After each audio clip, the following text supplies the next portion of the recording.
El último sobreviviente de la humanidad perdió la batalla, pero los dioses le dieron una segunda oportunidad de volver 10 años en el tiempo para que pudieran ver el espectáculo otra vez, ya que usaban a los humanos como entretenimiento, y por eso se van a arrepentir. Él regresa jurando despedazar a todos en este maldito espectáculo llamado la maldita reencarnación de la batalla contra los dioses. La historia comienza con todo destruido mientras el tipo del cuerno usaba su espada contra el protagonista. Él estaba en el suelo porque el mundo había llegado a su fin. Un año después de haber perdido la guerra contra los demonios, la mayoría de los humanos desaparecieron y los sobrevivientes fueron capturados y usados como conejillos de indias. Zephyr, como el último sobreviviente de la existencia, continuó esta batalla solo contra el rey demonio. Tártaro percibió el sufrimiento y, con cierto desdén, lanzó un hechizo mágico para capturarlo. Dijo que le había concedido un poco más de vida para que pudieran conversar. Entonces comenzó a acercarse, observando que, entre todos los humanos, ese había sido su único problema. Decía que su persistencia era extraordinaria. Afirmó que solo los tontos seguían luchando en una batalla perdida, pero también declaró que aquellos que se rendían de inmediato por miedo no eran sabios, sino simplemente débiles. Ante eso, hizo una propuesta: quería que se uniera a él, porque juntos conquistarían otros mundos. Zephyr preguntó si realmente hablaba en serio. Tártaro lo confirmó, diciendo que, por supuesto, la propuesta no era mala. Mientras tanto, Zephyr reflexionaba. Sabía que su cuerpo había sido completamente destruido en la última batalla. Aún así, Tártaro le ofrecía una segunda oportunidad, lo que le parecía sospechoso. Desconfiado, se dio cuenta de que no era una invitación, sino una provocación cruel. Quería verlo suplicar y ser humillado. Mientras Tártaro extendía la mano, Zephyr recordó las palabras de ella, de cómo lo reprendía por ser tan agresivo. Ella le había lanzado ese hechizo tonto. Al sostener la mano del enemigo, una inmensa explosión de energía de otra dimensión fue activada. Esa era su respuesta. Zephyr se levantó e insultó a Tártaro. En ese mismo instante, una poderosa explosión mágica ocurrió, destruyendo parte del Señor de los Demonios. Tártaro quedó en shock y gritó. Maldijo a Zephyr y preguntó cómo se atrevía a humillarlo de esa forma. Luego, lanzó un golpe brutal contra el cuerpo en llamas que desapareció. Mientras sus últimos pensamientos se disipaban, Zephyr creyó que su larga lucha había llegado a su fin. Sentía que había fracasado en vengar a sus seres queridos y en salvar a la humanidad, como todos esperaban que hiciera. Todo terminó en derrota. Sin embargo, de forma repentina, fue transportado a un lugar extraño. Al levantarse, notó que sus heridas habían desaparecido y su armadura parecía nueva. Miró alrededor,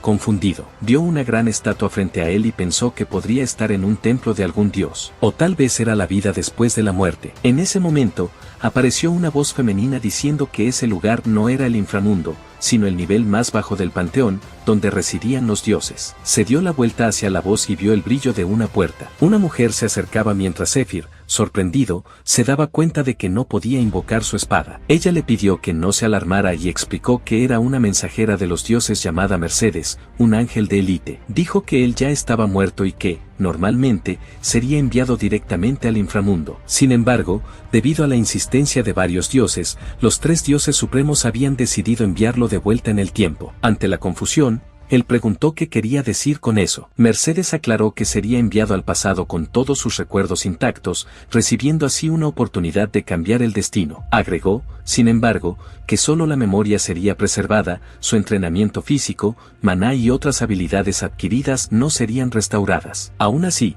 como él había sido el humano más poderoso del mundo, ella creía que sería capaz de recuperarlas rápidamente. Zephyr se preguntaba si estaba soñando o si aquella visión había sido inducida por Tártaro, o tal vez solo era una alucinación causada por la muerte inminente. Curioso, preguntó por qué le estaba concediendo una segunda oportunidad. Mercedes reconoció que era difícil de creer y se ofreció a darle una prueba. Él lo rechazó, prefiriendo confiar en ella, pero luego preguntó qué esperaba a cambio. Afirmó que nada en el mundo era gratis y pensaba que solo le estaba ofreciendo una nueva oportunidad porque quería algo. Si esa suposición era correcta, reflexionaba, entonces tenía sentido. Recordó el momento en que el dios de la destrucción invadió la tierra y comenzó la masacre. Las personas rezaban desesperadamente por ayuda, pero los dioses simplemente les dieron la espalda. Ignoraron todas las súplicas y ni siquiera aceptaban más ofrendas. Comentó cómo les quitaron el poder a los sacerdotes, que dependían de la energía divina para luchar. Sin la capacidad de curarse o defenderse,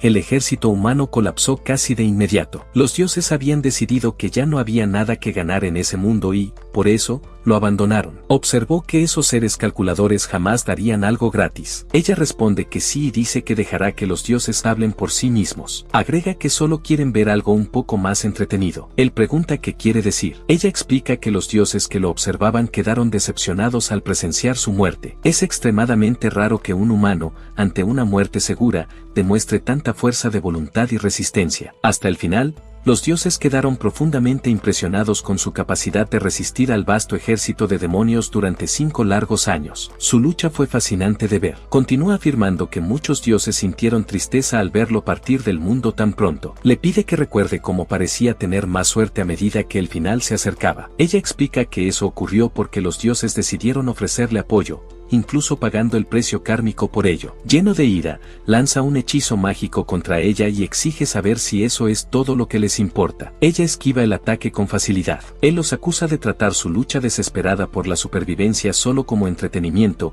como si todo su sufrimiento fuera solo para la diversión divina. Pregunta si eso es realmente lo que creen, si piensan que el propósito de los humanos es solo entretener a dioses aburridos. Ella usa su magia para atacarlo y lo obliga a arrodillarse. Advierte que debería mostrar respeto, ya que los dioses están observando. Inclinándose cerca de él, afirma que ha entendido mal y necesita ser corregido. Él es el único humano que los dioses encontraron interesante. Nunca les importó una especie común y aburrida como los humanos. Ella agarra su rostro y enfatiza que, si quiere algo de los dioses, ya sea para él o para toda su especie, necesita demostrar que es digno de su tiempo. Nada en el mundo es gratis. Agrega que hubo otro que defendió con firmeza su resurrección, pero por un motivo diferente. Mientras tanto, Tártaro ataca a los ángeles, alegando estar cansado de esperar. Exige ver al responsable de inmediato. Un ángel intenta intervenir, suplicando que espere, pues su solicitud aún está siendo procesada. Tártaro lo interrumpe, ordenando que se calle. Afirma que ha conquistado 10 mundos y es imposible que un simple humano le haya causado daño. Exige que el registro de ese evento sea borrado y que Zephyr desaparezca de inmediato. Dice que no le importa el karma que tenga que pagar por eso. Mercedes muestra todo a Zephyr a través de un espejo mágico mientras él observa, intrigado,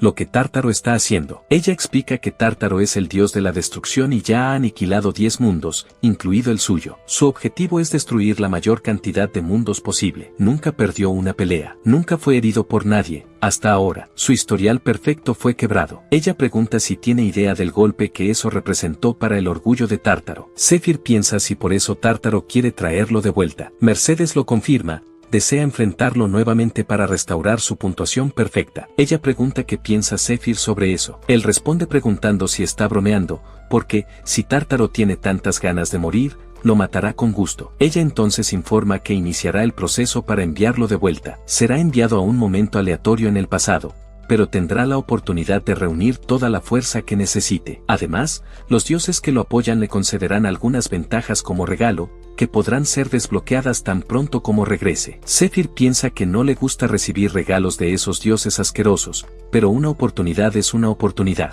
Esa es su chance de vengarse, no solo de Tártaro, sino de todos los dioses que trataron a los humanos como basura inútil. Mercedes menciona que la coordinación ya fue definida y solo falta la aprobación final de los dioses para interferir en el espacio-tiempo. Concluye deseándole buena suerte y espera que haga un buen espectáculo para ellos. Entonces, lo envía de vuelta. Después de un tiempo, Zephyr abre los ojos y ve personas reunidas a su alrededor. Alguien comenta que no está respirando. Otro se preocupa, diciendo que ahora están en problemas. Una tercera persona pide que se callen y grita para que Zephyr despierte. Le echan agua en la cabeza y Zephyr abre los ojos. Otra persona confirma que abrió los ojos y tranquiliza a los demás, diciendo que sabía que no estaba muerto. Zephyr se pregunta quiénes son esas personas. Le parecen familiares. Ve un tatuaje y, de repente, empieza a reír. Alguien comenta que se está riendo. Zephyr se da cuenta de que fue enviado 10 años atrás, cuando tenía 20 años, y era un esclavo en un templo. Un hombre barbudo se acerca,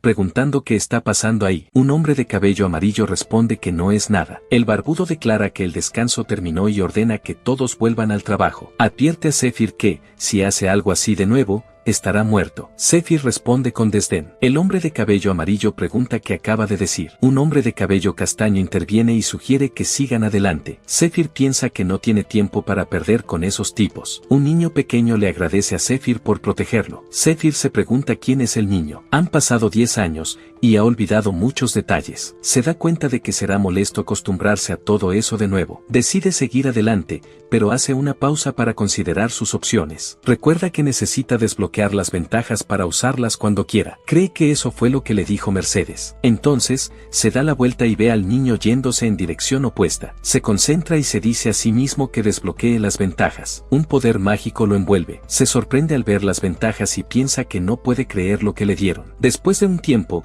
un hombre de cabello amarillo comenta que el novato es realmente impresionante. El hombre de gorra gris está de acuerdo, observando que es un buen trabajador y se pregunta si ya ha tenido experiencia en minas antes. Ambos quedan impactados al ver a Zephyr cavar tan rápido. Otra persona también comenta sobre su velocidad, mientras el hombre de cabello amarillo expresa su deseo de tenerlo en su equipo, quejándose de que, por su culpa, los demás ya no pueden relajarse. Zephyr piensa para sí mismo si eso realmente está pasando, pues aún no puede creerlo. La escena retrocede un poco en el tiempo, al momento en que Zephyr decide desbloquear sus ventajas. Se ve abrumado por una avalancha de información. Confundido, pregunta en voz alta qué es todo eso, mientras observa habilidades de nivel súper alto e ítems mostrados en varias ventanas de estado. Se da cuenta de que nunca había tenido algunas de esas habilidades antes y se asombra con lo que le fue concedido. El jefe del equipo de minería llega y lo llama, recordándole a Zephyr que debe volver al trabajo. Le pregunta si cree que va a ser blando con él solo porque es su primer día. Al verlo, Zephyr lo reconoce como el jefe del equipo de minería. Murmura que es un idiota perezoso que nunca escucha, ni siquiera cuando se intenta hablar con amabilidad. El hombre levanta el látigo, diciendo que eso le enseñará. Zephyr, por reflejo, toma el látigo con la mano, sorprendiéndose a sí mismo. Se pregunta cómo fue capaz de hacer eso, pero enseguida se inclina y se disculpa, diciendo que volverá al trabajo. El jefe del equipo, atónito, se retira. Zephyr mira su mano, sorprendido por haber tomado el látigo sin un solo rasguño, confiando en su experiencia en combate. La ventana del sistema muestra la ventaja muro de hierro, que aumenta significativamente su durabilidad. Puede cancelar cualquier daño menor y no se cansa fácilmente. Zephyr se da cuenta de que realmente no siente fatiga y puede seguir trabajando todo el día. Concluye que, aunque un poco complicada de activar, esa habilidad puede ser extremadamente útil. No es una mala primera ventaja, piensa. La escena vuelve al presente. Zephyr considera que recibió un total de 9 ventajas. Si combina eso con lo que sabe sobre el futuro, estará de vuelta a su antiguo yo en poco tiempo. Alguien calcula su rendimiento en la minería y queda impactado con los resultados, felicitándolo. Después de un tiempo, todos los esclavos se alinean. Una persona anuncia el fin del conteo del día y revela la clasificación. El equipo F está en primer lugar. El chico Bo exclama, dulce. Zephyr se da cuenta de que no sabía que el chico estaba en el mismo equipo que él. El locutor continúa. El equipo B quedó en segundo lugar y el equipo H en tercero. Los demás son ignorados y el equipo E queda en último lugar. El jefe de minería anuncia que, según la política, la comida y los suministros del equipo que quedó último serán redistribuidos entre los 3 primeros. Ordena que todos empiecen a rezar a la gran diosa del área de la luz. Los esclavos oran. Todopoderosa del área, redímenos con tu luz eterna. Zephyr recuerda el templo de Ara, diosa de la luz y la mayor fuerza religiosa y financiera del mundo. Un esclavo cercano dice que está exhausto y que solo quiere dormir. Zephyr piensa que muchos allí perdieron sus hogares por culpa de monstruos o eran aventureros como él. Tras ser acogidos por el templo, terminaron como esclavos por no poder pagar las exorbitantes facturas médicas. Mientras tenga la marca de esclavo en su cuerpo, estará atrapado allí. Si intenta salir sin permiso, su corazón se detendrá y morirá instantáneamente. Zephyr decide que va a pagar sus deudas y comprar su libertad lo antes posible. Así podrá avanzar a la siguiente etapa de su plan, enfrentar al Tártaro. Está decidido a no ser derrotado tan fácilmente esta vez y a vengarse por todo lo que Tártaro hizo. Al recordar su vida pasada, jura que, esta vez, protegerá lo que no pudo antes. Después de un tiempo, la sacerdotisa Anna Primrose anuncia que, si alguien necesita algo de la tienda o desea una consulta, debe acercarse. Una persona pide una cerveza,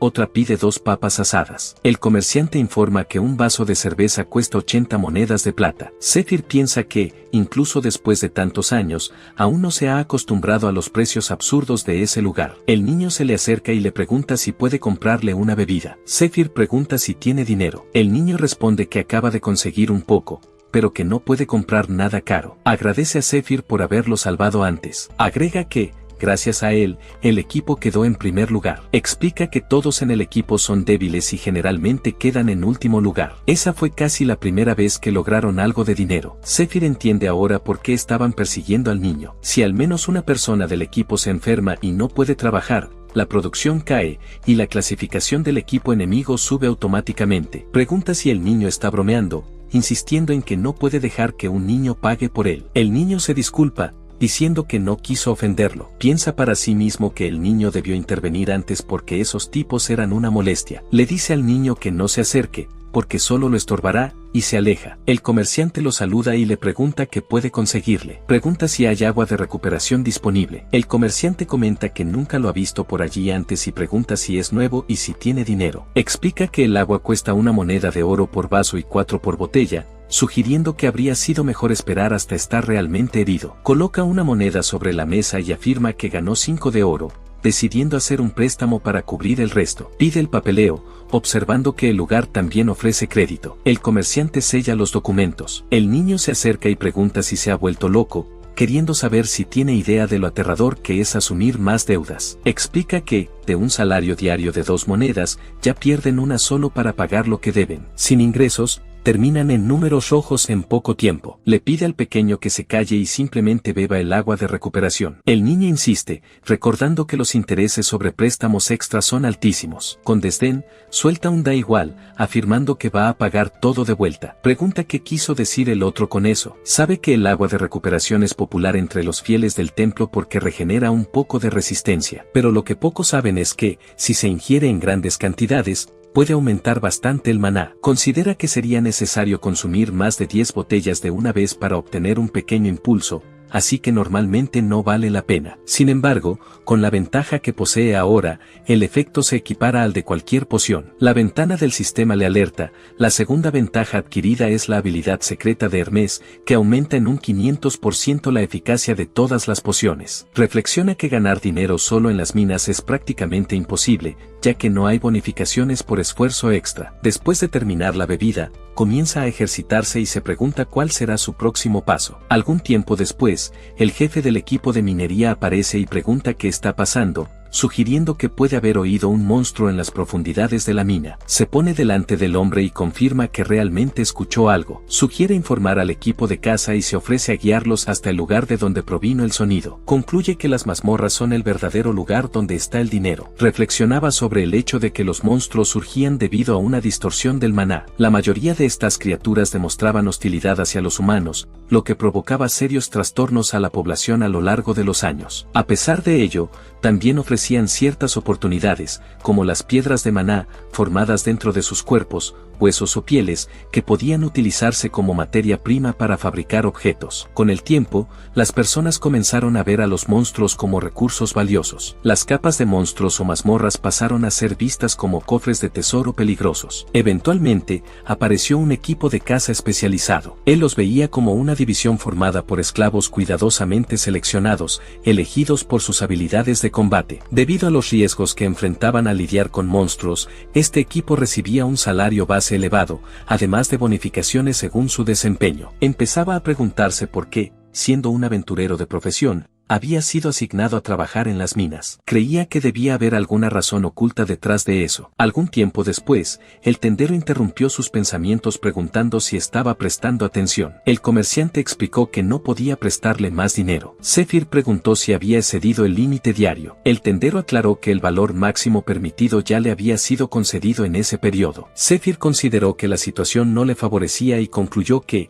si quería más recursos, tendría que robar. La sacerdotisa Anna Primrose se acercó y sugirió que podría conseguir más dinero si aceptaba vender algunos de sus órganos. Explicó que el templo realizaba investigaciones con órganos frescos y estaba dispuesto a comprarlos. Zephyr pidió revisar la documentación. Anna le entregó los papeles y mencionó que debía agendar la operación para la semana siguiente. Afirmó que, si él pagaba la deuda antes del procedimiento, podría cancelarlo. También garantizó que el templo no actuaba como un prestamista usurero. El tendero entonces preguntó si Zephyr se había vuelto loco al considerar vender sus propios órganos. Zephyr insistió en que quería más botellas de agua de recuperación. El comerciante accedió a su pedido, observando que, si eso era lo que Zephyr quería, era problema suyo, no de los demás. Comentó luego que era un completo bicho raro, o tal vez solo un tipo duro. El tendero reflexionó para sí mismo que un hombre más estaba a punto de ser llevado al laboratorio. Zephyr, tras recibir las botellas, consumió todo el contenido y concluyó que había cumplido con los requisitos necesarios. Poco después,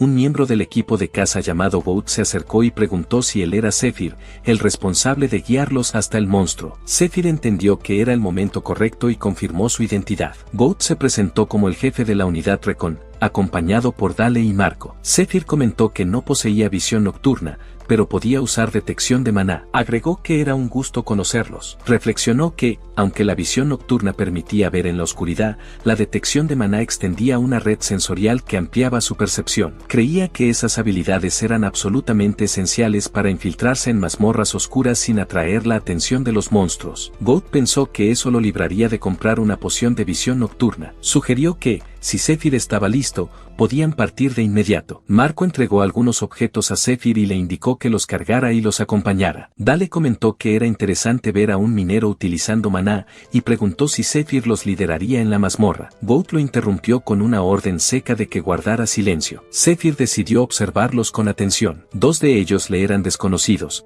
pero reconoció a uno que había sido transferido al equipo de caza hace aproximadamente un mes después de limpiar esa mazmorra. Concluyó que eso significaba que dos de los presentes probablemente morirían en esa misión, y comenzó a considerar cómo podía usar esa situación a su favor. Más tarde, llegaron a la entrada de la mazmorra, donde encontraron a un chico saludando. El chico extendió las manos y ató un hilo en el brazo de Zephyr, explicando que se trataba de una pulsera mágica. Informó que, si algo le sucedía a los miembros, la pulsera correspondiente en el brazo de Zephyr se rompería, permitiendo pedir refuerzos a la base principal. Sin embargo, como esa era solo una misión de reconocimiento, todo debía salir bien si eran cuidadosos. Deseó buena suerte al grupo, que entonces ingresó a la mazmorra. Con el tiempo, dos monstruos aparecieron dentro de la cueva, sosteniendo antorchas de madera. Al oír caer una piedra, se distrajeron. Aprovechando la oportunidad, Goat y Dale los sorprendieron por detrás y los eliminaron. Zephyr reflexionó que la función de la unidad de reconocimiento era investigar la presencia de monstruos y reunir información sobre la mazmorra. Con base en esos datos, se movilizaba una unidad de ataque para exterminar a las criaturas con poder de fuego. Normalmente,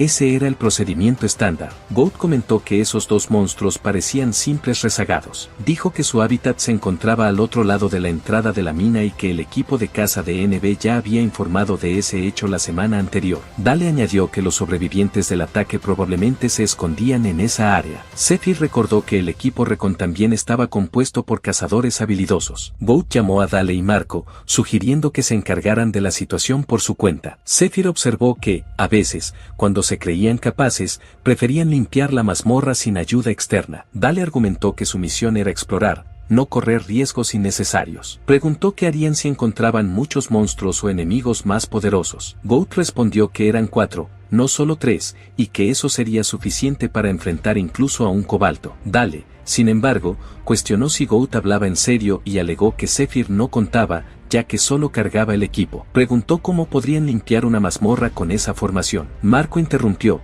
sugiriendo que escucharan la opinión de Zephyr antes de tomar una decisión. Goat, entonces, pidió a Zephyr que mostrara lo que había traído. Zephyr tomó una bolsa y confirmó que contenía hojas y frutas del arbusto lunar. Cuando se trituraba y mezclaba con excremento de cobalto, la fruta del arbusto lunar producía un olor fuerte que recordaba al de una hembra en celo. Ese aroma era tan potente que los monstruos podían detectarlo a más de 300 pies de distancia. Uno de los monstruos olió la mezcla y se cubrió la nariz, dándose cuenta de que estaban por usarla como cebo. Otro monstruo corrió hacia el aroma y cayó directamente en la trampa. La cabra, aún herida, observó la escena y murmuró que había dicho que funcionaría. Dale lo llamó genio. Con una sonrisa, la cabra corrigió, diciendo que lo que quería decir era todo el tiempo. Dale, curioso, preguntó cómo se le había ocurrido llevar esa planta, ya que nunca había oído hablar de ella. Goat lo atribuyó a la experiencia y la madurez. Zephyr, en silencio, reflexionó que, en realidad, fue él quien le había contado a Goat sobre la planta. Recordó que, en su vida anterior, antes de ser resucitado y transferido al equipo de caza, él y Goat trabajaban juntos en la misma unidad. Recordaba cómo Goat siempre buscaba reconocimiento, pero nunca tuvo la oportunidad de alcanzarlo. La escena entonces regresó al momento anterior a la misión del equipo. Goat preguntaba si todo estaba claro. Zephyr respondió que, en realidad, ya había entrado y verificado el lugar solo el día anterior. Explicó que solo quedaban algunos cobaltos rezagados en los alrededores. Goat quiso saber cuántas vidas le quedaban. Zephyr reveló que era el líder del Recon en su antiguo grupo y poseía un talento especial para localizar cosas. Goat preguntó si creía que los 4 serían capaces de limpiar la mazmorra solos con ese plan. Zephyr dijo que la decisión era de Goat, pero creía que valía la pena considerarlo. Dividir una mazmorra fácil como esa con otros equipos sería un desperdicio. Goat empezó a considerar que ese tipo podría ser bastante útil. Pensó que los arbustos lunares tampoco eran fáciles de encontrar. Zephyr siempre parecía estar bien preparado y sabía mucho sobre caza de monstruos. A Goat también le gustaba que él le diera el crédito sin intentar sobresalir. Como jefe de la unidad, una sola palabra al Departamento de Recursos Humanos podía transferirlo al equipo de caza de inmediato. Goat le entregó un cuchillo a Zephyr y dijo, «Toma, usa esto». Zephyr le dio las gracias. Goat pensaba que tenía razón, probablemente por eso ese novato trataba de impresionarlo tanto. Era claro que Zephyr era un trabajador dedicado, pero no llegaba a ser desesperado. Vencer una pequeña mazmorra de cobaltos no era suficiente para impresionarlo de verdad. Aún así, en reconocimiento a los esfuerzos de Zephyr, Goat se sentía satisfecho de quedarse con el crédito por limpiar esa mazmorra. La escena entonces regresaba al presente. Goat abatía a un monstruo y comentaba que probablemente ya se había encargado de la situación. Marco también derrotó a un enemigo con su martillo y dijo que no esperaba que fuera tan fácil. Goat recogió una piedra y lamentó que, por desgracia, las piedras de maná de los cobaltos no fueran de buena calidad. Zephyr confirmó que el camino adelante estaba despejado. Goat asintió y dijo que era hora de encargarse del resto. Dale interrumpió, diciendo que había algo extraño allí. Encontró algunos huesos, los recogió y se preguntó si serían restos de una comida o huesos de animales. Tras examinarlos con atención, concluyó que parecían huesos de cobalto. De repente, los huesos se movieron, atraparon a Dale y lo lanzaron a un lado. Marco se preparó para atacar y ordenó que todos se colocaran detrás de él. Por dentro, maldecía la situación, creyendo que todo había terminado, pero ahora se daba cuenta de que había algo más allí. Fuera lo que fuese, debían protegerse. Afirmó que su escudo de maná podía resistir incluso a un jefe orco, nada lo atravesaría. Sin embargo, el monstruo de huesos atacó, destruyendo el escudo de un solo golpe. Marco escupió sangre y cayó desmayado. Goat quedó en shock al ver la cola de la criatura. Mientras tanto, el chico de gafas, afuera, notó que las pulseras en su muñeca comenzaban a romperse. Recordó las instrucciones: si algo le sucedía a los miembros, las pulseras conectadas también se romperían. 3 de ellas se habían roto al mismo tiempo. El chico se alarmó, preguntándose qué estaría ocurriendo dentro de la mazmorra. Allí dentro, Goat también había sido gravemente herido. Zephyr, por otro lado, ya se posicionaba para enfrentar al monstruo. El sistema activó una ventana, informando la activación de una habilidad llamada Muro de Hierro. Esta habilidad aumentaba significativamente la durabilidad del usuario, cancelando cualquier daño menor y previniendo la fatiga. Zephyr reflexionó que, incluso con esa habilidad, el monstruo frente a él tal vez fuera demasiado fuerte. A pesar de parecer joven, probablemente con menos de un año, su fuerza era impresionante. La cola de la criatura atrapó a Dale, quien ahora entendía lo que enfrentaban. Era un depredador que utilizaba feromonas para engañar a otros monstruos, haciéndoles creer que era de su misma especie. Cuando crecía, devoraba a los monstruos que lo criaban y abandonaba el nido. Zephyr se acercó a Goat y tomó su lanza, preguntando si podía tomarla prestada. Goat, herido, le pidió que esperara y quiso saber qué planeaba hacer. Zephyr agitó la lanza con firmeza, sintiendo que, finalmente, era su oportunidad de luchar de verdad. Con su magia activada, declaró que ahora le permitiría al monstruo elegir con qué arma prefería ser asesinado. La ventana del sistema notificaba que la tercera ventaja era la llave de plata, capaz de abrir una puerta en un castillo olvidado. Quien la poseyera podría almacenar objetos en una sala plateada, accesible en cualquier momento y lugar. En ese momento, los objetos estaban almacenados en la mano izquierda. Zephyr comprendía que eso funcionaba, esencialmente, como un inventario. Al conjurar un paño y una hierba de dragón directamente desde la mano, usando los poderes de la llave, sorprendía completamente a la cabra. El sistema informaba que la hierba de dragón era un tónico natural que calmaba la mente. Zephyr lo apartaba y ataba el paño a la mano que sostenía la lanza, advirtiendo que aquello se pondría intenso. La cabra, confundida, cuestionaba sus acciones, señalando que él ni siquiera era un soldado. Zephyr, consciente de su propia mortalidad, se negaba a morir escondido detrás de un subordinado,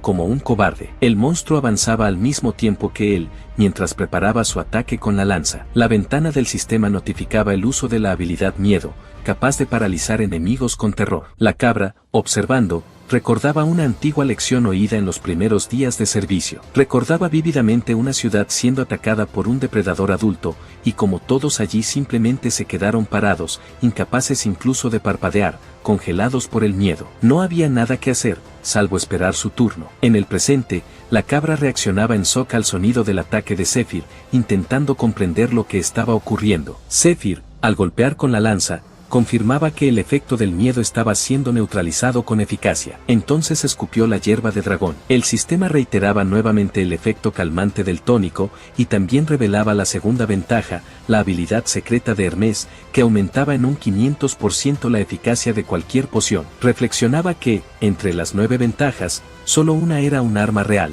pero que, desafortunadamente, aún no tenía suficiente maná para utilizarla. Por ahora, creía que era suficiente controlar a una criatura tan pequeña. Sacando una botella de veneno de su inventario, la aplicaba a la lanza. Recordaba a su viejo amigo, Fad, el rey de los venenos, y al veneno número 68 entre los 72 que él había creado. La escena entonces regresaba a un flashback. Zephyr se recordaba sentado con Fad, mientras éste sostenía algunos papeles y le preguntaba si realmente quería donarlos. Fad, tras dedicar su vida a la creación de esas fórmulas, veía poco sentido en guardarlas en un mundo al borde del colapso. Prefería que fueran usadas a verlas desperdiciadas. De vuelta al presente, Zephyr perforaba al monstruo con la lanza, observando cómo gritaba de dolor. Reflexionaba sobre la naturaleza del veneno vilel, hecho de una planta común. Una vez que entraba en el torrente sanguíneo, corroía los órganos internos, provocando un dolor intenso. La crueldad de Fad se reflejaba en el sadismo de la fórmula. Estimaba que tardaría 3 minutos en circular completamente el veneno. Todo lo que necesitaba era resistir hasta entonces. Continuaba atacando con la lanza,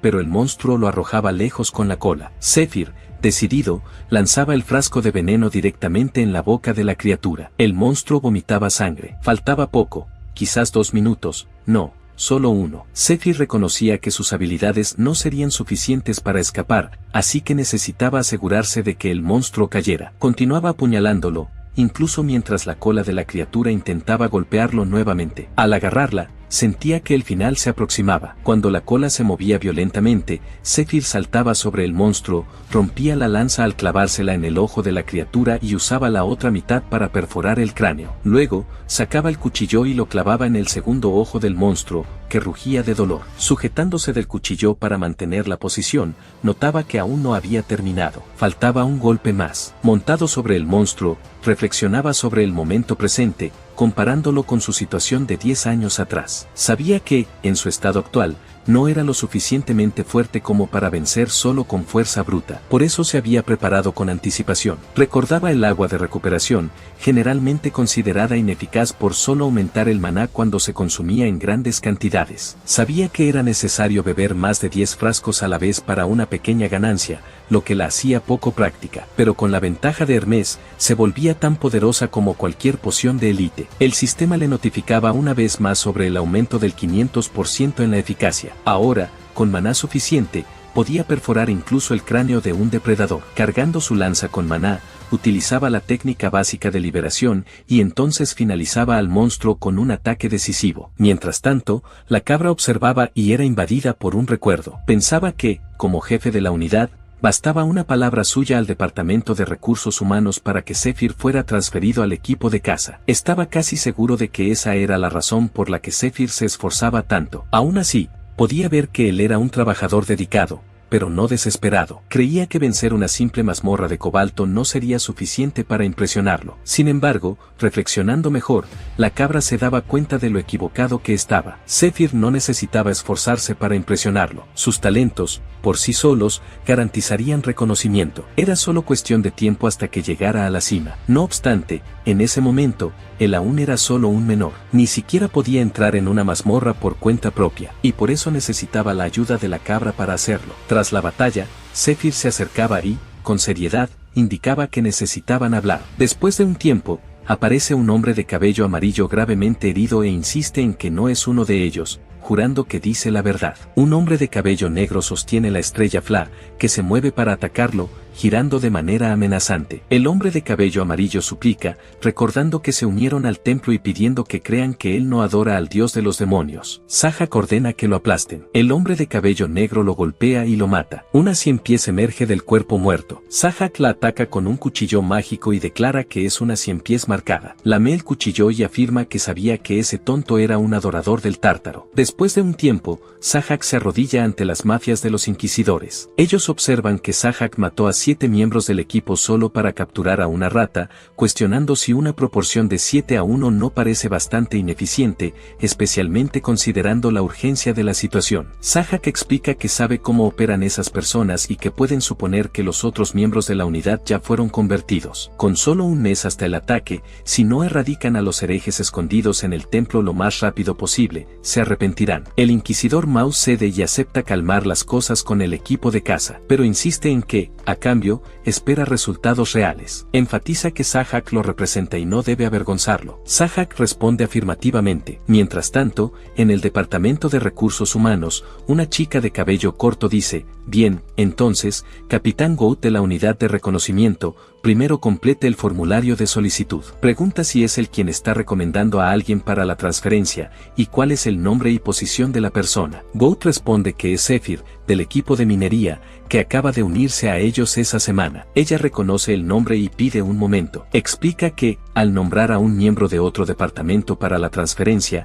esa persona se convierte en afiliada a su unidad. Si el desempeño de la unidad disminuye por un error cometido por esa persona, eso puede afectar negativamente sus posibilidades de bonificación o promoción. Pregunta si él acepta esos términos. Goat responde afirmativamente y piensa que, claro, aceptaría. Por otro lado, si Zephyr tiene un buen desempeño, todo el crédito irá para él. Reflexiona que la vida es una cuestión de suerte y no puede creer en su fortuna. La escena cambia al día anterior, en la mazmorra. La cabra pregunta de qué está hablando Zephyr, cuestionando si quiere que finja que toda la lucha con el depredador nunca ocurrió. Zephyr lo confirma. La cabra pregunta si es porque quiere los cuerpos de los monstruos. Zephyr responde que solo quiere al depredador y dejará los kobolds. Sugiere que la cabra diga a los superiores que era solo una guarida de kobolds. La cabra reflexiona que las mazmorras proveen varios recursos, como cadáveres de monstruos, piedras e ítems de mona, pero los esclavos del templo no pueden quedarse con ninguno de ellos. Todo lo que un esclavo guerrero del equipo de caza puede esperar es una recompensa por limpiar la mazmorra y un bono que varía según el valor del botín. Menciona que podría ganar mucho más dinero si vendiera los ítems a un corredor. La cabra responde que eso es imposible, ya que hay una unidad de espera afuera para impedir tales acciones. Agrega que, incluso si hicieran un trato, la unidad de seguimiento vendría y revisaría el área en busca de cualquier ítem. Zephyr está de acuerdo y luego propone una alternativa. Coloca la mano sobre el monstruo y afirma que había algo allí, pero ahora ya no. Aplica magia y transfiere el monstruo a su inventario. La cabra queda en shock por lo que ve y piensa que no puede creerlo. La mayoría de los inventarios pueden contener algunos ítems, pero él acaba de hacer desaparecer a ese enorme monstruo. Hasta la sangre del suelo desapareció. Pregunta si Zephyr no quiere una promoción. La escena regresa al presente. Contempla que limpiará 3 mazmorras más para Zephyr. Puede dividir el botín entre ellos y, a cambio, quedarse con el monstruo. La cabra reflexiona que el número de mazmorras limpiadas cada trimestre y, especialmente, el número de batallas libradas, tienen un gran impacto en las evaluaciones de promoción. Incluso las mazmorras de nivel inferior, como las guaridas de kobolds, se tienen en cuenta. Reconoce que, como unidad de recon,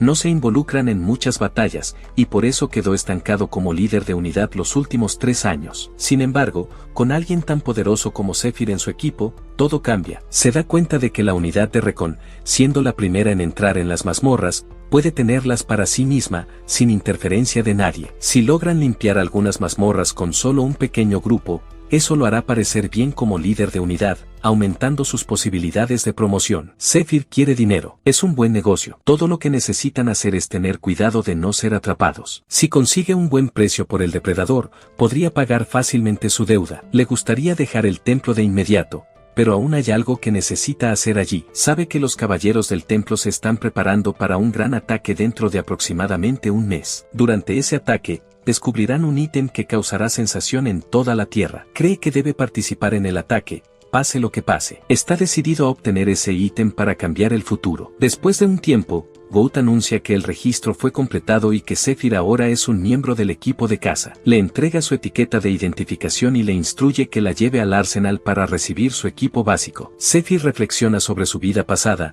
recordando que se unió al equipo de casa después de que la lista de participantes ya había sido anunciada, haciendo que perdiera el ataque. Sabe que solo 20 personas del equipo de casa son seleccionadas. Percibe que debe ser excepcionalmente talentoso o tener conexiones influyentes para ser elegido. Considera su plan, ponderando cuándo podrá ejecutarlo. Goat menciona que Zephyr encontrará una fila de personas en el primer piso del edificio del Arsenal, a donde se dirige a continuación. Agrega que planea visitar el hospital brevemente para asegurar que Dale y Marco estén recibiendo el tratamiento adecuado para sus heridas. Pregunta si necesita recuperar alguna pertenencia. Entonces, Sahak llega con sus hombres. Goat los ve, coloca la mano sobre la cabeza de Zephyr y le instruye que la baje. Ellos avanzan. Goat explica que esos son agentes oficiales del Inquisidor, esclavos que trabajan directamente para él. Aconseja a Zephyr que los trate como superiores, no como compañeros esclavos. Tienen autoridad para atacar a cualquiera que consideren hereje y castigarlo sin juicio. Algunas personas fueron llevadas simplemente por chocar con ellos o por no dirigirse a ellos adecuadamente. Goat destaca a Sahak,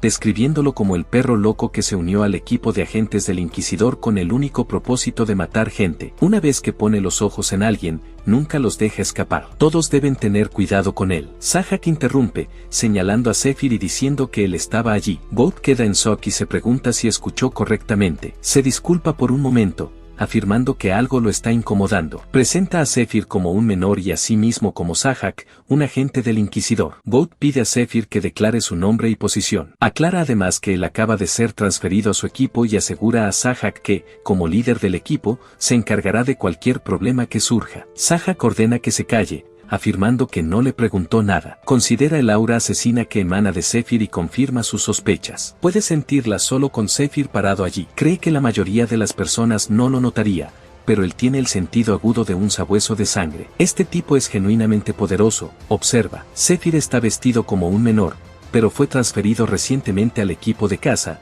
lo que indica que anteriormente estaba en el equipo de minería. Sahak recuerda cómo los nuevos esclavos son asignados a estaciones de trabajo después de completar pruebas de aptitud, incluyendo pruebas físicas y de maná. Aquellos con habilidades de combate tienen la oportunidad de demostrar sus capacidades, ya que el equipo de caza siempre necesita individuos capaces. Pero alguien tan fuerte como Zephyr fue inicialmente colocado en el equipo de minería y solo después transferido al equipo de caza. Sahak observa inquisidores oficiales y agentes inusuales rodeando a Zephyr. Cree que pueden manejarlo, a pesar de su fuerza, y los instruye a dejarlo hacer algunas preguntas. Advierte a Zephyr que responda con sinceridad, mientras él piensa en Sahak, preguntándose quién se cree que es y cómo está facilitándose todo para sí mismo. Sahak insiste en obtener permiso para hacer algunas preguntas, afirmando con firmeza que Zephyr debería responderlas con sinceridad y que ni siquiera debería considerar mentir. Luego, pregunta si Zephyr ha oído hablar del Tártaro. Zephyr demuestra reconocer inmediatamente el nombre, revelando su profundo conocimiento sobre el tema. Está bien al tanto de los adoradores del Tártaro, un grupo devoto al dios de los demonios, y comprende mejor que nadie el papel crucial que desempeñan. Estos devotos son los principales responsables de la traición contra la humanidad en la inminente Gran Guerra, evento que resultará en la caída de la civilización. Sin embargo, en el momento presente, personas de bajo rango aún los ven solo como un culto marginal que se opone a la religión ortodoxa. Sahak explicó que había varias características distintas que diferenciaban a los adoradores del Tártaro de los demás y afirmó poseer un talento especial para identificarlos. Fue esa habilidad la que lo llevó a conseguir un empleo bajo las órdenes del inquisidor Matus. Según él, su intuición indicaba que Zephyr representaba una amenaza, por eso apuntó un cuchillo en su dirección. Anunció entonces que comenzaría el interrogatorio como agente oficial del Inquisidor, advirtiendo que cada palabra dicha y cada acción tomada por Zephyr podrían ser usadas en su contra. Antes de ser cuestionado, Zephyr pidió permiso para hacer una pregunta. Uno de los agentes del Inquisidor consideró eso una actitud arrogante, pero Sahak permitió que continuara. Zephyr solicitó que se trasladaran a otro lugar, justificando que había muchas personas observando y que no quería humillar a Sahak en público, lo que podría ponerlo en una situación vergonzosa. Sahak, incrédulo ante la sugerencia, reaccionó preguntando qué acababa de decir Zephyr y comentó que ciertamente era muy engreído. Quiso saber si Zephyr realmente creía que podría derrotar a los 5 él solo. Despreciando la preocupación, Sahak afirmó que valía más la pena darle una lección a personas arrogantes como Zephyr y entonces se lanzó al ataque. Conjuraron un círculo mágico alrededor de Zephyr. La ventana del sistema notificó que el campo rojo de habilidad aumentaba las estadísticas de todos los aliados dentro de él mientras estuviera activo. El efecto de impulso era amplificado dependiendo del número de conjuradores. Sin embargo, la habilidad solo estaba activa como equipo debido al entendimiento limitado del conjurador sobre ella. Zephyr pensó que eso sería interesante y decidió seguir con la pelea. Sahak observó que Zephyr estaba parado en una posición extraña, pareciendo una postura de artes marciales, y pensó en solo esperar para ver qué haría. Sin embargo, a diferencia de la mayoría, decidió atacar de inmediato. Sahak se consideraba invencible dentro del campo rojo. Zephyr bloqueó el ataque e intentó contraatacar. Se agachó y golpeó la pierna de Sahak, creyendo haberlo acertado. Sin embargo, el golpe no tuvo efecto, lo que lo hizo preguntarse si la pierna de Sahak estaba hecha de acero. Luego, Zephyr lanzó una serie de puñetazos potentes, dejando a Sahak inconsciente. Cabra alertó a Zephyr para que mirara a la derecha. Un chico de cabello negro arrojó una masa en forma de estrella en su dirección. Zephyr intentó bloquear con el brazo, pero el chico giró la cadena nuevamente y se preparó para otro ataque. Zephyr comentó que no sabía que él podía hablar y sugirió que debería hacerlo más a menudo, pensando que solo era una mascota. El chico lanzó la masa nuevamente, haciendo que el suelo se rompiera. Las personas alrededor advirtieron sobre las piedras volando por todas partes. Una de ellas gritó que todos tuvieran cuidado. Cabra pensó que el chico era aterrador. Sabía que Zephyr era fuerte desde que lo vio luchar en la mazmorra,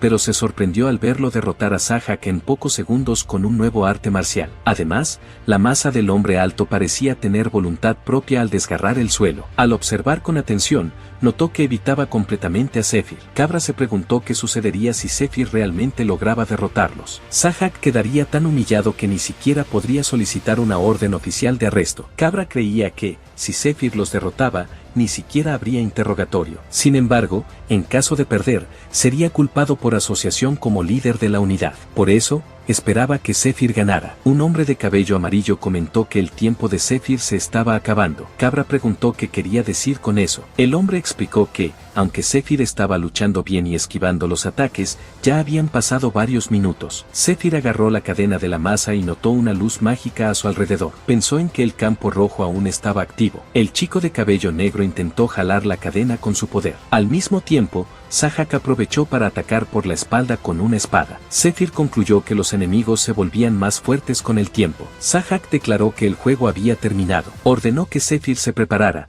pues se arrepentiría de no haber suplicado por prisión desde el principio. Mientras corría para atacar, su mano fue atrapada por una cadena. Zephyr comenzó a golpearlo repetidamente. Sahak ni siquiera podía verlo con claridad. Afirmó que sus estadísticas estaban un 80% más altas que lo normal y que Zephyr no tenía oportunidad contra tal velocidad. Gritó que muriera, llamándolo idiota miserable, mientras reía. Zephyr entonces golpeó las cadenas contra su cabeza con ambas manos, aplastó su rostro contra el suelo y tiró de su cabello. Preguntó si no sabían cómo trabajar en equipo. Le dio un rodillazo en la cabeza. Zab concluyó que, incluso con la velocidad y defensa aumentadas por el campo rojo, no era suficiente contra Zephyr. Reconoció que había subestimado al grandulón. Si realmente quería mostrar su velocidad, debería haber usado a alguien con mayor resistencia. El chico de cabello negro se enfureció, llamó a Zephyr niñato y exigió que se acercara. Agarró la cadena y la lanzó contra él. Zephyr ironizó la situación, observando que el chico estaba construido como un tanque,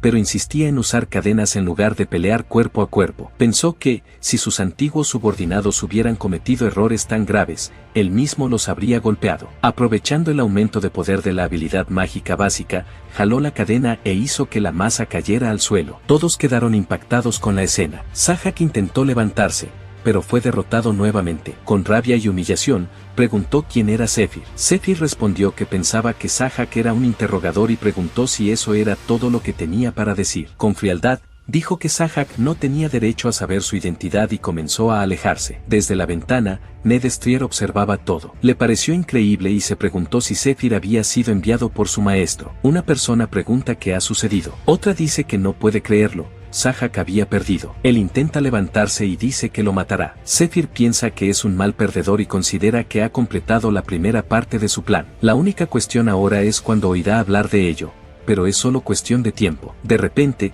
se sienta en el suelo y se da cuenta de que no puede mover ni un solo músculo. Se siente completamente agotado y todo su cuerpo duele. Debe ser congelación de maná. La ventana del sistema notifica que la congelación de maná es un dolor temporal y una sensación de agotamiento que ocurre cuando un usuario de maná se queda sin energía. Concluye que la habilidad consumió su maná más rápido de lo que pensaba. Incluso con todos esos aumentos en su nivel de maná, su cuerpo de hace 10 años no es tan fuerte. Piensa que, si no hace algo al respecto, la cobranza comenzará. En ese momento, un espíritu aparece frente a él y anuncia que viene en nombre del señor Usra, el gran dios de la deuda. Su reserva de maná ha llegado a 0, y ahora comenzará la cobranza por la habilidad Muro de Hierro. Zephyr se da cuenta de que esta habilidad no solo sirve para aumentar defensa y resistencia, cualquier fatiga y daños sufridos durante el uso se almacenan como deuda. Así, cuando el maná se agota, todo el daño acumulado se siente de una vez. Sabe que muchos aventureros usaron esta habilidad para intentar conquistar mazmorras de nivel superior y terminaron en bancarrota o muertos en el proceso. Es un arma de doble filo, típica de Ashra, el dios de la deuda, una deidad que se alimenta de la desesperación humana al borde de la destrucción. Piensa que el espíritu estaba babeando mientras lo observaba luchar contra ese idiota codicioso. El espíritu usa su poder y anuncia que la medición de daño ha sido completada. Inicia la cuenta regresiva. Zephyr siente su cuerpo cada vez más pesado, pero necesita hacer algo, y no puede moverse. Rompe uno de los guantes, ve una pequeña botella y la llama su agua de recuperación de emergencia. El espíritu continúa la cuenta y anuncia: 1. Zephyr bebe el agua de recuperación. El espíritu lanza su gran campana contra él y anuncia que el usuario ha recuperado un punto de maná, cancelando la cuenta de cobranza. Añade que la deuda será cobrada en una fecha posterior y desaparece. Zephyr ríe y dice a Usra que lo subestimó, preguntando si realmente pensaba que no se habría preparado. Se considera un experto en supervivencia, habiendo permanecido vivo durante un año entero incluso después de la destrucción de la humanidad. Evitar la cobranza de Usra no es nada, siempre que administre bien su maná. Muro de Hierro es totalmente segura y una habilidad súper eficaz. En su vida anterior, valía alrededor de 500 de oro. Las habilidades siempre fueron caras, y esta era especialmente popular entre los berserkers. De cualquier manera, es mucho más de lo que puede pagar ahora. Levanta el dedo medio hacia el cielo y agradece sarcásticamente. Usra se irrita al ver eso. Después de un tiempo, Zephyr despierta en una habitación y se pregunta si se desmayó y dónde está. La sacerdotisa Anna Primrose está cerca e informa que ha despertado. Ella pregunta si durmió bien. Se ve atado a una cama, con varias armas alrededor, y cuestiona qué está haciendo ella. Ella se disculpa, observando que debe estar sorprendido por despertar en un lugar nuevo, y lo tranquiliza. Dice que están en su taller. Comenta que debía estar exhausto, ya que dormía profundamente, y le informa que el plazo del primer préstamo que hizo en la tienda expiró hace una hora. Le pregunta si está loco. Ella toma un cuchillo y dice estar preocupada por los riesgos que asumió, haciendo préstamos con garantía y no pagando los intereses a tiempo. A estas alturas, parece que no tiene intención de pagar. Acerca el cuchillo a su ojo y exige que diga si pretende o no saldar los préstamos. Zephyr se da cuenta de que había olvidado completamente que les debía dinero. Si usa maná ahora, Usra volverá para cobrar la deuda nuevamente. Tendrá que hablar para salir de esta situación. Afirma que recibirá su recompensa por la victoria en la mazmorra la próxima semana y le pide que espere hasta entonces. Ella responde que lo harán también. Claro, pero lo cuestiona sobre los préstamos diarios hechos en la tienda y los intereses no pagados. Pregunta cómo pretende pagar los intereses acumulados hasta recibir su recompensa. Comenta que la mazmorra era solo una guarida de cobaltos. ¿Eso sería suficiente? Le pregunta qué va a hacer y sugiere cortar sus órganos inmediatamente. Llama a sus subordinados, que confirman y se acercan para cortar sus cuerdas. Ella sostiene un cuchillo grande y posiciona su mano sobre la mesa. Afirma que, por ahora, cortarán solo un dedo. Cree que ver un dedo faltante lo hará tomar en serio al templo. Zephyr pide que esperen e intenta recordar algo. Ella ordena que corten. El subordinado levanta el cuchillo para atacar, pero se detiene antes de alcanzar su dedo. Ella también dice que esperen y piensa para sí misma, llamándolo idiota. Exige saber, ¿acaba de decir lo que ella cree haber oído? ¿Quién diablos es él? Su subordinado pregunta qué ocurre. Les ordena a ambos que se retiren. Ellos preguntan qué está pasando. Repite la orden, diciéndoles que salgan. Él reconoce la orden y comenta al otro que está molesto, sugiriendo que deberían salir. Ella exige que Zephyr diga la verdad y le pregunta cómo sabe ese nombre. Zephyr responde preguntando cómo no conocería a alguien tan famosa como su hermana, o mejor dicho, la corredora de monstruos Wither Rose. Zephyr reflexiona que Anna Primrose, monja del Templo de la Luz, también es Wither Rose, una traficante involucrada con objetos de monstruos, bienes robados y el submundo del crimen. Considera una tontería adentrarse en una mazmorra con el equipo barato disponible para el grupo de caza. Por eso, planea hacer un trato con ella para conseguir mejores artículos. Explica que, en realidad, estaba en camino para verla, le agradece por haberlo recogido y le pregunta si puede desatarlo primero. Agrega que no parece apropiado hablar de negocios acostado y propone un trato más productivo. Mientras tanto, Sahak despierta en su habitación y lanza la comida con rabia. Una enfermera le pide que se calme y le recuerda que necesita descansar. Recuerda a Zephyr preguntándole si eso era todo, como si dijera que no tenía derecho a saber. Sahak lo maldice y exige saber cómo se atreve. Declara que matará a ese idiota, aunque sea lo último que haga. Ned Strier entra a la habitación y pregunta qué está ocurriendo, cuestionando quién está causando tanto alboroto en el hospital. Sahak lo saluda y le da las buenas noches. Ned lo tranquiliza, diciendo que está bien y que no necesita levantarse. Ordena a los sanadores que se retiren, pues él se encargará de Sahak. Ellos obedecen y se van. Ned menciona que escuchó que Sahak tuvo un pequeño accidente. Sahak se disculpa, admitiendo que cometió un error, pero insiste en que no hay nada de qué preocuparse. Se lleva un cuchillo a la boca y pregunta qué quiere decir Ned con nada de qué preocuparse. Menciona que, en todos los lugares a los que va, todos han estado hablando de eso toda la noche. Aún así, asegura que no hay motivo para alarmarse. Explica que el inquisidor Mata siempre le dijo que nunca hiciera nada que lo avergonzara. Pero Sahak fue golpeado frente a todos esos esclavos, como un perro callejero. Toma un cuchillo y afirma que solo le dieron libertad porque tenían grandes esperanzas en él. Cuando descubrió al primer adorador de Tártaro, pensaron que tenía un don especial. Pregunta si Ned sabe cuántos adoradores de Tártaro ha cazado en los últimos 6 meses, incluyendo al primero. Sahak afirma que solo han sido 2. Reconoce que sus superiores están empezando a dudar de sus habilidades. Están cansados de tolerar sus tonterías, y ahora ha deshonrado el título de agente del Inquisidor. Sahak se arrodilla e implora una oportunidad más, prometiendo que hará lo que sea. Afirma que, primero, debe arreglar las cosas matando al tipo que lo humilló, después decidirá qué hacer. Cree que si no puede lograr ni siquiera eso, ya no será digno de vestir el uniforme rojo de agente. Lanza un paquete frente a Ned y le ordena que lo use. Sahak ve algunos objetos mágicos y los identifica como pertenecientes a adoradores de Tártaro. Ned menciona que estaban en la habitación de aquel adorador que Sahak capturó, y le deja a él decidir si debe usarlos o no. Agrega que Sahak no tiene nada que perder. De todos modos, le aconseja hacer su elección sin remordimientos y sale de la habitación. Considera a Seak, el perro loco, el enemigo común de todos los esclavos del equipo de caza. Habiendo matado a 26 esclavos en el templo en los últimos 6 meses, volver a ser un esclavo ahora significaría una muerte segura a manos del grupo. Agarra la esfera mágica y piensa que no hay forma de que las cosas empiecen a mejorar. Ha trabajado demasiado para escapar de la miseria de ser esclavo y no dejará que todo termine así. Ese idiota va a morir, no él. Mientras tanto, Ned instruye a un guardia que vigile a Sahak y se asegure de que no haga nada estúpido. El guardia está de acuerdo. Ned observa que las personas deben conocer su lugar, o serán descartadas como él. Pregunta sobre el talento y comenta que el tonto no tiene idea de que solo sirvió para crear una distracción. El guardia menciona que, gracias a las payasadas de Sahak, el jefe de los caballeros del templo bajó la guardia. Ned planea infiltrarse en el ataque de los caballeros e interceptar el objeto durante el proceso. Tiene la intención de eliminar al jefe de los caballeros en la mazmorra, permitiendo que los adoradores de Tártaro tomen el control de la tercera parroquia del Templo de la Luz. Cree que esta misión cambiará el destino de los adoradores de Tártaro,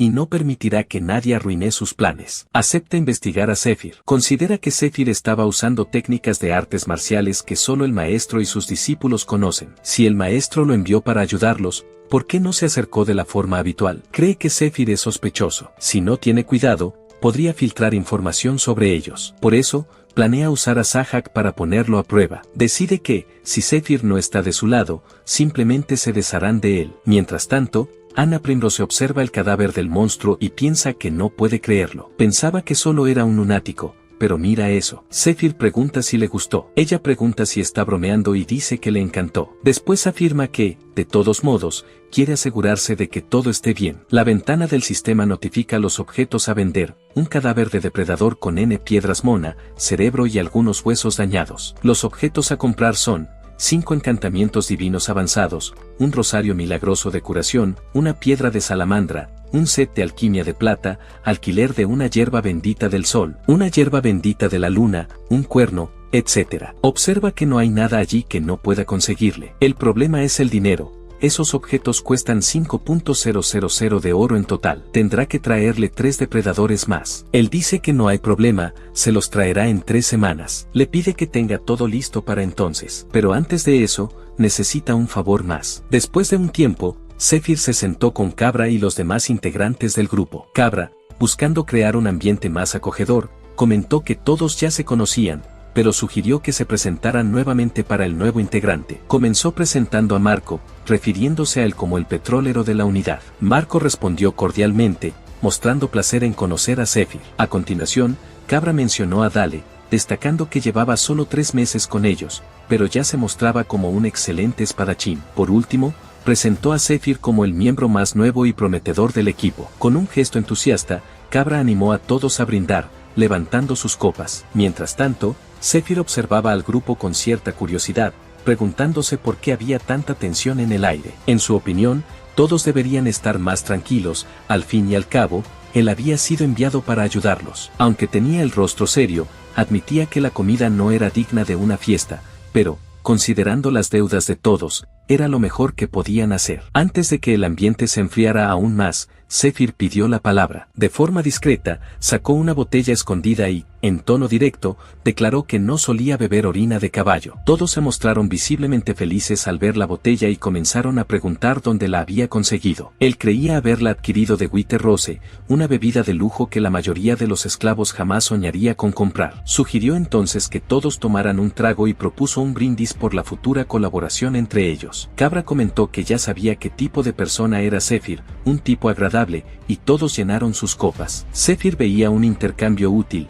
ayudaría a mejorar la reputación del grupo, mientras ellos le ayudarían a robar cadáveres de monstruos, les gustara o no. Todos estaban involucrados hasta que ocurrió el ataque. Reflexionaba que, en su vida pasada, ya había formado parte de la misma unidad que Cabra, por eso lo conocía bien. Todo lo que necesitaba era guiarlo, ya que los otros 2 miembros no estaban vivos en esa época y, por lo tanto, aún eran incógnitas para él. Se preguntaba si cooperarían o si tendría que eliminarlos, pero creía que pronto tendría la respuesta. Pensaba que las personas ayudaban a quienes les ofrecían lo que querían, dinero a los codiciosos, éxito a los ambiciosos y poder a los que ansiaban importancia. Creía que bastaba con fortalecerlos un poco, aunque sabía que siempre existía al menos una excepción molesta en cualquier grupo, y él no era del tipo que toleraba a personas que no le agradaban. Dale, por su parte, lo observaba con desconfianza y concluía que no le gustaba ese sujeto. La escena entonces cambiaba a un flashback, en el que Cabra conversaba con Dale y Marco. Cabra enfatizaba la importancia de la misión actual para el grupo. En ese momento,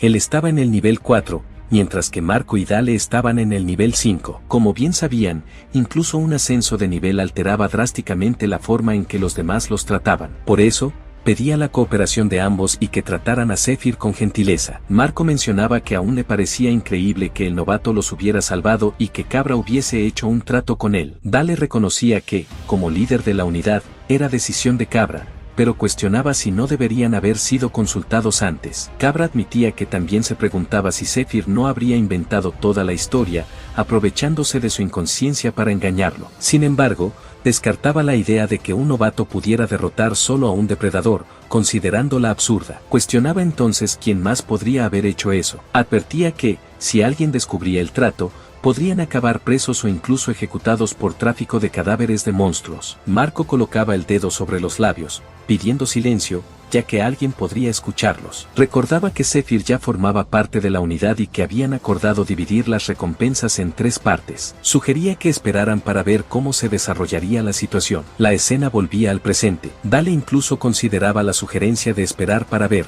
pero pronto la descartaba, creyendo que sus compañeros eran ingenuos. En su opinión, Cabra no sabía lo que estaba haciendo y Marco solo simpatizaba con Zephyr por la bebida que había traído. Se negaba a aceptarlo en el grupo, ya que estaba convencido de que sabía identificar problemas. Reflexionaba que, si Marco había sido engañado, pronto todos se darían cuenta de que hablar alto no bastaba para sobrevivir en esa profesión. Después de todo, eran un equipo de caza que invadía mazmorras para vivir. Después de un tiempo, el grupo comenzó a moverse hacia la caverna. Zephyr pensaba en Erin, una ciudad subterránea esculpida en la ladera de una montaña siglos atrás. Marco comentaba que no sabía de la existencia de un lugar así a solo 2 días de viaje del templo. Dale preguntaba si realmente había personas viviendo en las cavernas, mostrando interés. Cabra explicaba que el interior era aún más fascinante, con salas de estar, dormitorios, cocinas e incluso habitaciones para huéspedes. Por eso, las personas enviadas en misión por el templo o viajeros en busca de curación solían hospedarse en los extremos de la ciudad.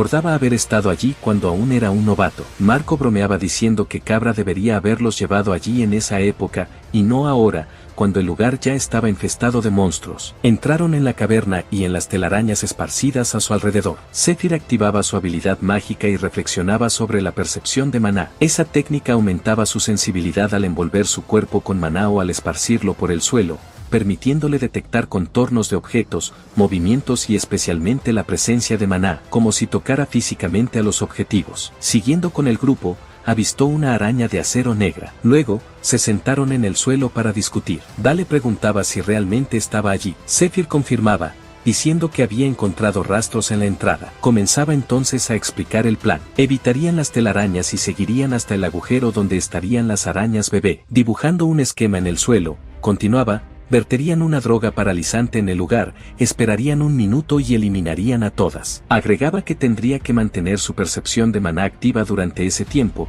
lo que sería difícil. Sin embargo, como las arañas dormían durante el día, bastaba con acercarse con cuidado. Dale sugería esperar 1 minuto, observando que el problema no era la dificultad del plan, sino el tipo de enemigo que enfrentarían. Afirmaba que, si realmente se trataba de una araña de acero negra, los 4 no tendrían oportunidad por sí solos. Explicaba que ese tipo de monstruo poseía un caparazón resistente como el acero, impenetrable por espadas, además de ataques poderosos. Lo peor, sin embargo, era su reproducción acelerada, capaz de formar un ejército en poco tiempo. Afirmaba que atacar un nido de arañas de acero negro era aún más arriesgado que enfrentar a un depredador adulto. De esa forma, sugería informar la mazmorra al templo o, al menos, buscar refuerzos del equipo de combate. Zephyr estaba de acuerdo, diciendo que era una buena sugerencia. No obstante, añadía que, si Dale no creía poder lidiar con la situación, era bienvenido a quedarse afuera. Afirmaba que podría limpiar la mazmorra solo, de cualquier forma. Dale no esperaba esa respuesta, pero solo reforzaba sus sospechas de que Zephyr era un farsante. Reflexionaba que no había presenciado a Zephyr enfrentarse al depredador ni al agente inquisidor Sahak. Ahora afirmaba poder derrotar solo un nido de arañas de acero negro. Nada de eso tenía sentido para Dale. Pensaba que, si alguien realmente tuviera ese nivel de poder, no estaría en una unidad como la de ellos. Concluía que probablemente la mazmorra no era tan peligrosa como Zephyr decía. Creía que Zephyr solo estaba tratando de asustarlos para que no lo acompañaran. Decidido a descubrir hasta dónde llegaba esa actuación, Dale decidió observarlo. De repente, su mano fue alcanzada por una telaraña. Sorprendido, intentaba soltarse, pero no cedía. Pronto avistó varias arañas acercándose y quedó en shock al ver que una de ellas saltaba hacia él. Zephyr percibió el peligro y concluyó que era hora de actuar. Rápidamente, agarró a Dale para salvarlo. Avanzó para atacar a la criatura, pero otra araña saltó sobre su brazo y comenzó a morderlo. Zephyr, sorprendido al ver que los enemigos no podían clavar los dientes, se pregunta qué estaba mal. Sin dudarlo, lanza un golpe cargado con mana, eliminándolos de inmediato. Dale, atónito ante la escena, ordena rápidamente que todos se reúnan. El grupo se amontona mientras las arañas los rodean y avanzan para atacar. Para Dale, eso claramente parecía una trampa. Después de todo, dentro de una mazmorra, nunca se puede prever lo que está por venir. Sabiendo eso, considera la posibilidad de que, si tenían que luchar, entonces que así fuera. Recuerda haberle entregado una capa a Marco, indicándole que cubriera el martillo con ella. También instruye a uno de los miembros con apariencia de cabra que hiciera lo mismo con sus armas, usando sus propias capas. Explica que la mayoría de las espadas no son eficaces contra las telarañas de las arañas. Por eso, deberían envolver sus armas con las capas para poder romperlas. Marco sigue la instrucción y, al destruir una de las telarañas con su martillo cubierto, se da cuenta de que la estrategia funciona. Aunque la telaraña se adhiere al arma, no es lo suficientemente resistente como para impedir que siga balanceando el martillo. Mientras elimina algunas arañas, la criatura parecida a una cabra se asusta al notar la cantidad que los rodea, decenas, cientos, quizás incontables. Dale, por su parte, también se lanza al ataque y, con rabia, grita que se aparten, llamando a las criaturas pequeños asquerosos. Durante la pelea, una de las arañas logra herir su brazo, abriéndole un corte. A pesar de eso, mantiene el enfoque e incentiva a los demás a que se apresuren. Zephyr recuerda haber advertido que, cuando todos los monstruos estuvieran reunidos alrededor de ellos, él se encargaría de la situación. Cumpliendo su promesa, se lanza al ataque. Después de un tiempo de combate intenso, el grupo logra eliminar a todas las arañas. La criatura similar a una cabra pregunta si lograron acabar con todas. Dale se sienta, sujetando su brazo herido, mientras evalúa que los cortes son profundos. Reflexiona que no debería haberla subestimado y lamenta no haber podido lidiar con eso solo. Se siente avergonzado al darse cuenta de que está dependiendo de otra persona para ayudarlo. Zephyr le entrega una botella con agua de recuperación, recomendándole que beba. Explica que es una mezcla de agua curativa con hierbas medicinales, funcionando como una poción improvisada. Dale empieza a sospechar que Zephyr sabía exactamente lo que estaba ocurriendo durante todo el enfrentamiento. Su percepción del mana parecía mucho más amplia y precisa que la de cualquiera allí. Eso lo lleva a creer que Zephyr probablemente también notó que él fue el primero en caer en las telarañas. Se pregunta si será reprendido por eso. Zephyr, sin embargo, comenta que todos cometen errores y que lo importante es no repetirlos. Recuerda que, en su vida anterior, entrenó a muchos guerreros inexpertos. La mayoría de ellos no lograba evolucionar, incluso con instrucciones detalladas. Pero Dale se había mostrado diferente, manteniendo un enfoque total durante las explicaciones. Para Zephyr, él pertenece al tipo de persona que solo aprende enfrentando las situaciones directamente, ya que las palabras por sí solas no bastan. Aunque siente la desconfianza de Dale, cree que, al final de la mazmorra, él elegirá entre huir como un cobarde o aceptar su liderazgo. En el siguiente combate, Zephyr ataca a una gran araña con cuerpo de cabra y confirma que su estrategia funcionó. La droga paralizante las hizo más lentas. Dale atraviesa a una de ellas con la espada y recuerda el consejo de Zephyr, observando que la parte inferior de sus cuerpos es más vulnerable. Reconoce que Zephyr tenía razón en todo, desde los hábitos y debilidades de los monstruos hasta la forma más eficiente de derrotarlos. Esa precisión hace que Dale se pregunte cómo alguien podría tener acceso a tanta cantidad de información. Intrigado, comienza a cuestionarse quién era realmente ese hombre tan experimentado. Mientras tanto, sigue luchando, cortando el abdomen de otra araña. La criatura parecida a una cabra entiende rápidamente el método y confirma con un simple entendido. Marco, entusiasmado, expresa su admiración, diciendo que Zephyr es impresionante. Dale comenta que, después de eso, todo se volvió más fácil. Zephyr elogia al grupo, afirmando que hicieron un buen comienzo, y se sienta entre los cuerpos de las arañas derrotadas. Dale se sorprende al darse cuenta del esfuerzo necesario para vencer solo a una gran araña. La cabra reflexiona sobre la cantidad absurda que Zephyr logró derrotar él solo. Zephyr sugiere que hagan una breve pausa para descansar y le pide a la cabra que recupere la comida. Ella acepta con un simple ok y comienza a comer. Marco,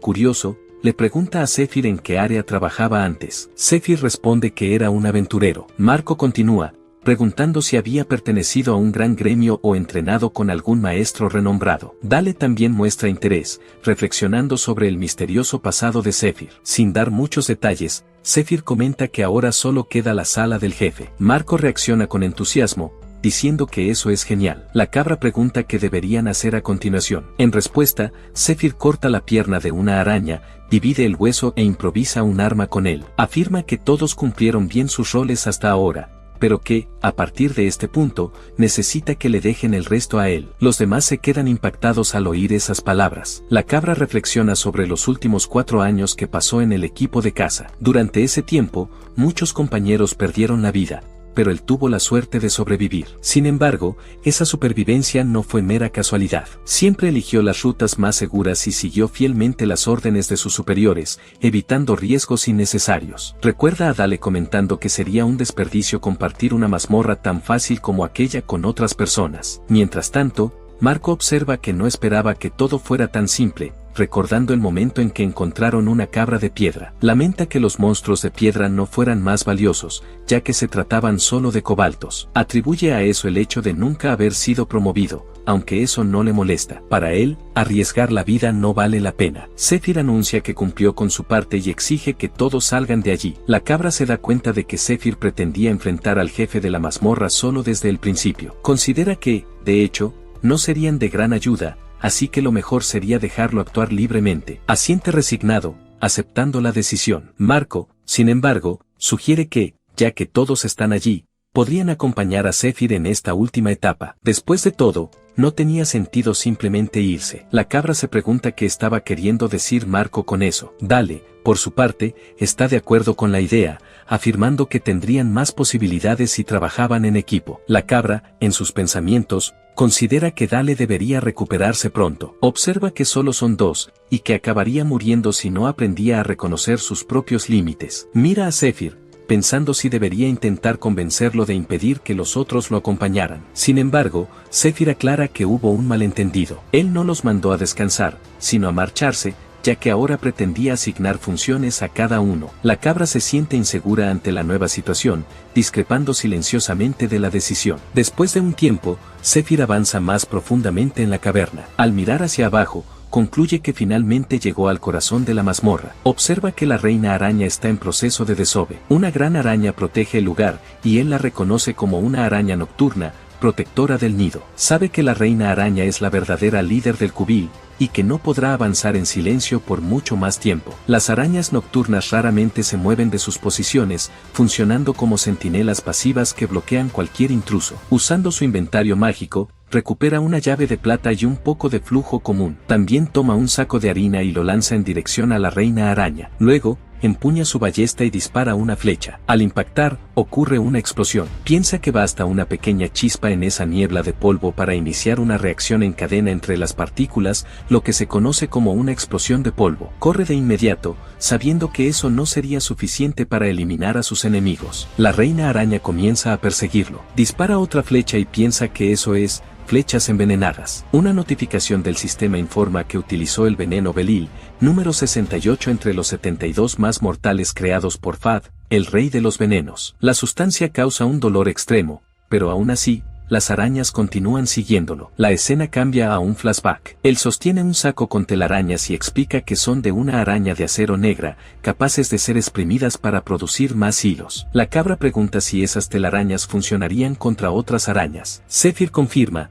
explicando que sin el fluido especial secretado por sus patas, incluso las arañas quedan atrapadas en ellas. Le indica a la cabra que esparza las telarañas en los puntos estratégicos que había mostrado en la salida. Le entrega el saco de telarañas y le instruye que lo espere afuera, afirmando que la sala del jefe está mucho más llena de telarañas que el resto de la mazmorra. Cree que no tendrían oportunidad si intentaran luchar allí dentro. Por eso, era esencial atraer a los enemigos hacia afuera. La escena regresa al presente. Zephyr se desliza entre las telarañas, y una de las arañas queda atrapada. Empuña el arma hecha con la pierna de una araña y piensa que solo falta una araña nocturna más. Ataca con un golpe certero. Poco después, comienza a correr, notando que la reina araña se acerca. Corre hacia la entrada de la caverna, seguro de que está siendo perseguido. La cabra lo anima a apresurarse. La reina araña escupe veneno en su dirección. Él reconoce que la sustancia es altamente corrosiva, pero lo que realmente la hace aterradora es su efecto oculto. Recuerda que ese veneno lleva una maldición capaz de anular cualquier habilidad defensiva o regenerativa. Los humanos con baja resistencia y poco maná simplemente se derriten antes siquiera de entender que los golpeó. La única forma de escapar es evitar todo contacto con la sustancia. Ante eso, salta fuera de la caverna. La reina araña lo sigue de inmediato, saltando también. Él ordena que todos se posicionen. El grupo se prepara para atacar,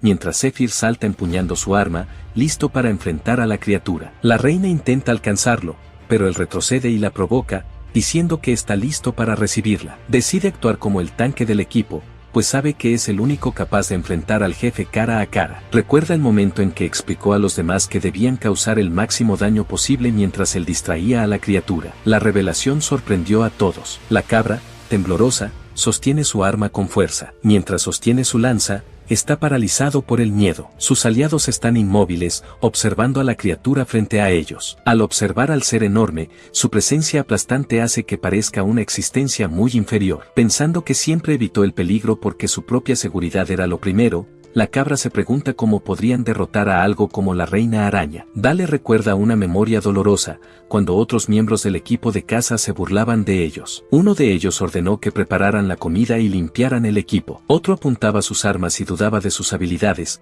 preguntando si realmente creían que eran cazadores como ellos. Se burlaban diciendo que, como ni siquiera peleaban, tenían que encontrar alguna forma de ser útiles. Dale estaba cansado de ser tratado como inútil. Llegar hasta allí ya era una señal de que no había nada más que temer. Si podían luchar contra la reina araña, y él se preparaba para atacar. Marco reflexiona que, tiempo atrás, jamás habrían soñado con enfrentar a un monstruo así. Pero desde la llegada de Zephyr, algo cambió. Todo lo que Zephyr dijo hasta ahora se volvió realidad. Marco decide confiar en él una vez más. Con convicción, anima a los demás diciendo que pueden ganar. La cabra, frustrada, piensa que nadie nunca lo escucha, aunque sea el líder de la unidad. Pero si Dale y Marco están decididos a luchar, no le queda otra opción más que unirse a ellos. Apunta a la parte de la armadura de la reina araña que fue destruida por la explosión. Explica que, debajo de esa armadura resistente, la carne es blanda. Marco pregunta si es verdad, y entonces la apuñala con un cuchillo. Dale recuerda cuando Zephyr señaló un lugar específico,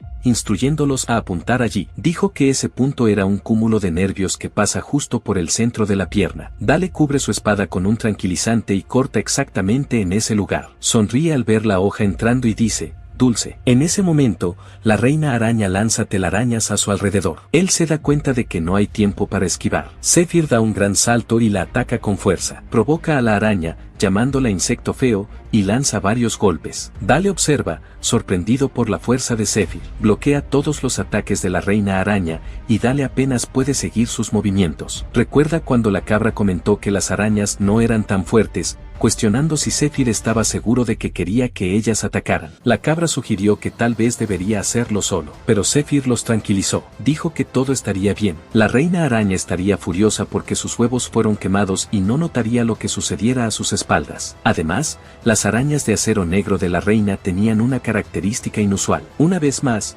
tenía razón. Ya han pasado 5 minutos de combate, y la reina araña apenas se ha movido del lugar donde aterrizó. Zephyr explica que las reinas ponen sus huevos en nidos estrechos, por eso evitan usar las patas traseras. Es relativamente seguro atacar por detrás. Aparte de los ataques con telarañas o los pisotones al saltar, concentran sus embestidas en la parte frontal. La reina intenta alcanzar a Zephyr mientras él se mueve hacia atrás. Él piensa que aprendió estos patrones enfrentando arañas gigantes en mazmorras. Ahora que está siendo distraída, solo queda esperar a que el tranquilizante haga efecto. El resto será solo cuestión de tiempo. Marco se prepara para atacar con su martillo. Cree que puede lograrlo. La cabra también la apuñala con una lanza. Se siente confiado. La reina araña levanta a la cabra con la lanza aún clavada en ella. Zephyr observa mientras ella lo lanza. Furiosa, la reina grita que nunca los perdonará. Los llama humanos patéticos. Promete no solo aplastarlos, sino también derretirlos con su veneno. Zephyr activa su poder mágico de maná. La ataca con sus propias manos. Agarra la glándula de veneno y piensa,